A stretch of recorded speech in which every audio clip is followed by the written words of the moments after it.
गोपिका सखी का आप सबको प्यार भरा राधे राधे। मीरा चरित्र को आगे बढ़ाते हैं। अभी तक हमने सुना जब मीरा श्याम कुंज में अपने गिरधर गोपाल के आगे भजन गा रही थी, उसी समय भोजराज और जयमल मीरा की तरफ जाते हैं। भोजराज उत्सुकता से जयमल की ओर देखता है तो जयमल कहते हैं कि यह मेरी बड़ी बहन मीरा है। इनके रोम रोम में भक्ति बसी हुई है, जैसे आपके रोम रोम में वीरता बसी हुई है।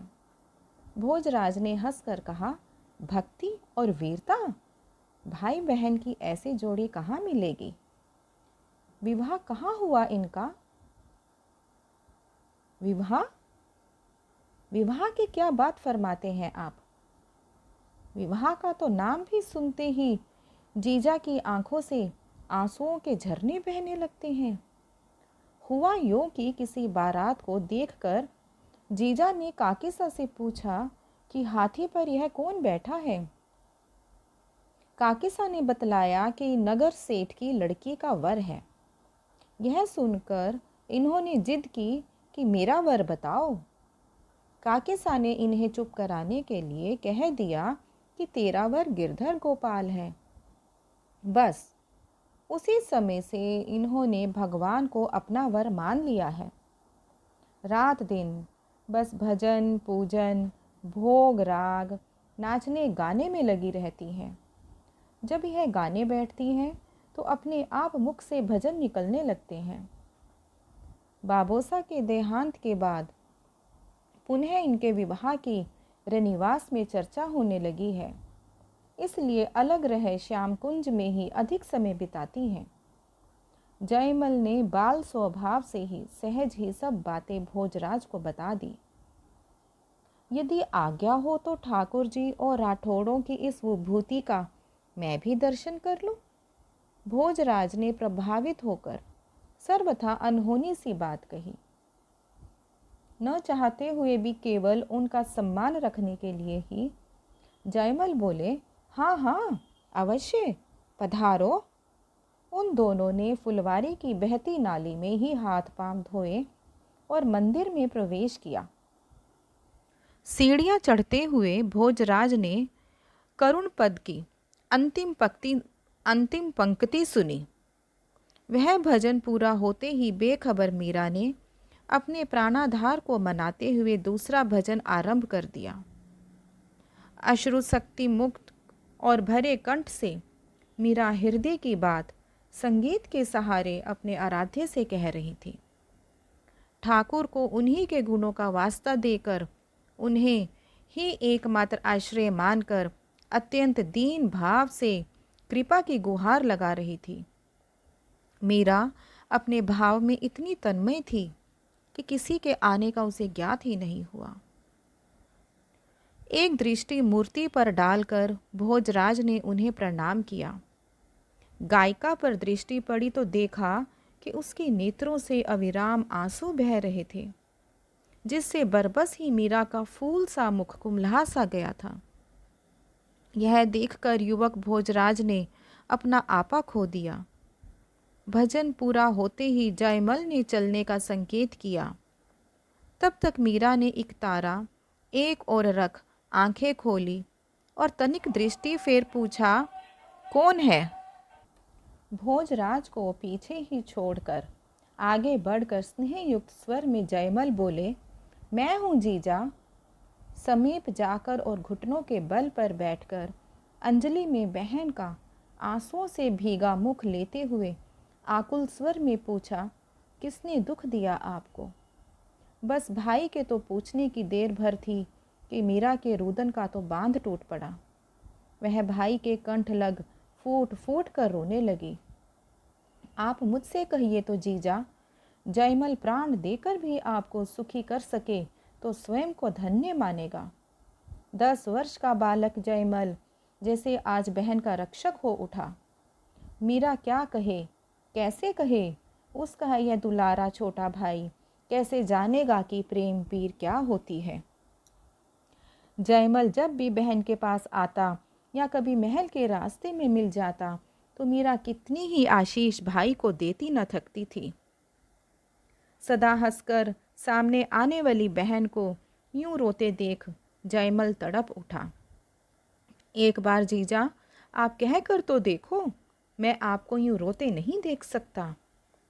भाई आप मुझे बचा लीजिए, बचा लीजिए, मीरा भरे कंठ से कहने लगी। सभी लोग मुझे मेवाड़ के महाराज कुंवर से ब्याहना चाहते हैं। स्त्री का तो एक ही पति होता है भाई। अब गिरधर गोपाल को छोड़ ये मुझे दूसरे को सौंपना चाहते हैं। मुझे इस पाप से बचा लीजिए भाई।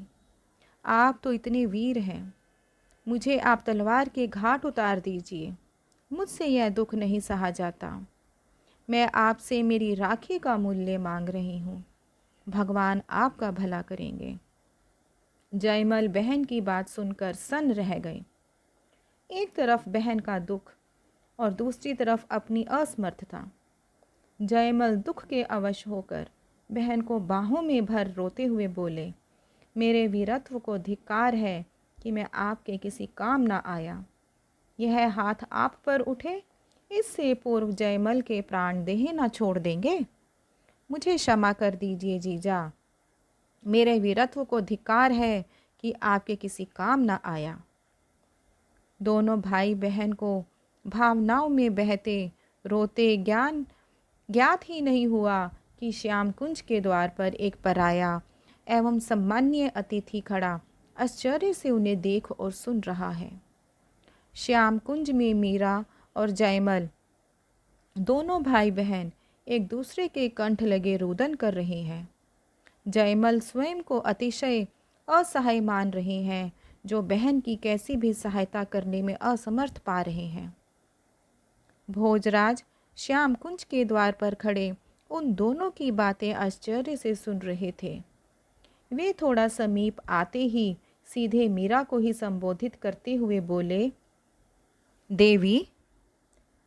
उनका स्वर सुनते ही दोनों ही चौंक कर अलग हो गए। एक अनजान व्यक्ति की उपस्थिति से बेखबर मीरा ने मुंह फेर कर उघड़ा हुआ सिर ढक लिया। पलक झपकते ही वह समझ गई कि यह अनजान तनिक दुख और गरिमा युक्त स्वर और किसी का नहीं, मेवाड़ के राजकुमार का है। थोड़े संकोच के साथ उसने उनकी ओर पीठ फेर ली। देवी, आत्महत्या महापाप है और फिर बड़ों की आज्ञा का उल्लंघन भी इससे कम नहीं। आपने जिस चित्तौड़ के राजकुंवर का नाम लिया, वह अभागा अथवा सौभाग्यशाली जन आपके सामने उपस्थित है। मुझ भाग्यहीन के कारण ही आप जैसी भक्तिमती कुमारी को इतना परिताप सहना पड़ रहा है। उचित तो यह है कि मैं ही देह छोड़ दूं, ताकि सारा कष्ट ही कट जाए। किंतु क्या इससे आपकी समस्या सुलझ जाएगी? मैं नहीं तो मेरा भाई या फिर कोई और। राजपूतों में वीरों की क्या कमी? हम लोगों का अपने गुरुजनों पर बस नहीं चलता। वे भी क्या करें? क्या कभी किसी ने सुना है कि बेटी बाप के घर कुंवारी बैठी रह गई हो? पीढ़ियों से जो होता आया है, उसी के लिए तो सब प्रयत्नशील हैं। मुझे तो इस उलझन का एक ही हल समझ में आया है, और वो यह है कि माता पिता और परिवार के लोग जो करें सो करने दीजिए और अपना विवाह आप ठाकुर जी के साथ कर लीजिए। यदि ईश्वर ने मुझे निमित्त बनाया तो मैं वचन देता हूँ कि केवल दुनिया की दृष्टि में बींद बनूंगा, आपके लिए नहीं। जीवन में कभी भी आपकी इच्छा के विपरीत आपकी देह को स्पर्श नहीं करूँगा। भोजराज का गला भर आया। एक क्षण रुक कर वे बोले, आराध्य मूर्ति की भांति आपकी सेवा ही मेरा कर्तव्य रहेगा। आपके पति गिरधर गोपाल मेरे स्वामी और आप मेरे स्वामिनी। भीष्म प्रतिज्ञा कर भोजराज पल्ले से आंसू पोंछते हुए पलट करके मंदिर की सीढ़ियां उतर गए। एक हारे हुए ज्वारी की भांति पांव घसीटते हुए वे पानी की नाली पर आकर बैठे।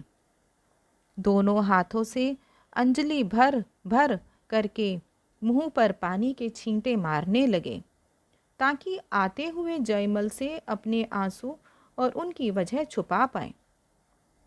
पर मन ने तो आज नेत्रों की राह से आज बह जाने की ठान ही ली थी। वे अपनी सारी शक्ति समेट उठे और चल पड़े। जयमल शीघ्रतापूर्वक उनके समीप पहुंचे। उन्होंने देखा, आते समय तो भोजराज प्रसन्न थे, परंतु अब तो उदासी मुख से झर रही है। उसने सोचा, संभवतः है जीजा के दुख से दुखी हुए हैं, तभी तो ऐसा वचन दिया। कुछ भी हो, जीजा इनसे विवाह कर सुखी ही होंगी। भोजराज श्याम कुंज से प्रतिज्ञा कर अपने डेरे लौट आए। वहां आकर कटे वृक्ष की भांति पलंग पर जा पड़े, पर चैन नहीं पड़ रहा था। कमर में बंधी कटार चुभी तो मयान से बाहर निकालकर धार देखते हुए अनायास ही अपने वक्ष पर तान ली। एक क्षण में ही लगा जैसे बिजली चमकी हो। अंतर मन में मीरा आ खड़ी हुई। उदास मुख, कमल पत्र पर ठहरे ओस कंठ से आंसू गालों पर चमक रहे हैं। जलहीन मछली सी आकुल दृष्टि मानो कह रही हो, आप ऐसा करेंगे तो मेरा क्या होगा। भोजराज ने तड़पकर कटार दूर फेंक दी। मेवाड़ के उत्तराधिकारी, लाखों वीरों की अग्रणी, जिसका नाम सुनकर ही शत्रुओं के प्राण सूख जाते हैं और दीन दुखी श्रद्धा से जय जयकार कर उठते हैं, जिसे देख माँ की आंखों में सौ सौ सपने तैर उठते हैं, वही आज घायल शूर की भांति धरती पर पड़ा है। आशा, अभिलाषा और यौवन की मानो अर्थी उठ गई हो। उनका धीर वीर हृदय प्रेम पीड़ा से करहा उठा। उन्हें इस दुख में भाग बांटने वाला कोई नहीं दिखाई देता। उनके कानों में मीरा की गिरधर को करुण पुकार गूंज रही है। हाय, कैसा दुर्भाग्य है इस अभागे मन का। कहाँ जा लगा यह, जहाँ इसकी रत्ती भर भी परवाह नहीं। पांव तले रुंदने का भाग्य लिखा कर आया है बदनसीब। मीरा, कितना मीठा नाम है यह, जैसे अमृत से सिंचित हो। अच्छा, इसका अर्थ क्या है भला? किससे पूछूं? अब तो उन्हीं से पूछना होगा। उनके चित्तौड़ आने पर उनके होठों पर मुस्कान, हृदय में विद्युत तरंग थिरक गई। वे मीरा से मानो प्रत्यक्ष बात करने लगे। मुझे केवल तुम्हारे दर्शन का अधिकार चाहिए। तुम प्रसन्न रहो, तुम्हारी सेवा का सुख पाकर यह भोज निहाल हो जाएगा। मुझे और कुछ नहीं चाहिए, कुछ भी नहीं। आज के लिए बस इतना ही। आप सबको प्यार भरा राधे राधे।